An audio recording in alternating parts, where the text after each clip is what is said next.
സർവ്വശക്തനായ സ്തുതിയായിരിക്കട്ടെ. സുഭാഷിതങ്ങൾ 13:9. നീതിമാന്റെ ദൈവം തെളിഞ്ഞു പ്രകാശിക്കും, ദുഷ്ടന്റെ വിളക്ക് അണഞ്ഞു പോകും.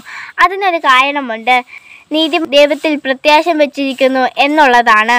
എന്നാൽ ദുഷ്ടന്റെ വിളക്ക് അണഞ്ഞു പോകും എന്നുള്ളതിന് കാരണം തിന്മയ്ക്കാരെയും പ്രകാശിപ്പിക്കാൻ സാധിക്കുകയില്ല എന്നുള്ളതാണ്.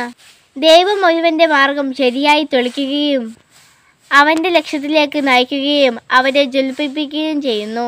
എന്നാൽ ദുഷ്ടൻ അവയെല്ലാം അടിച്ചു കളയുന്നു. അതുകൊണ്ടാണ് ദുഷ്ടന്റെ വിളക്ക് അണഞ്ഞു പോകുന്നത് എന്ന് പറയുന്നത്.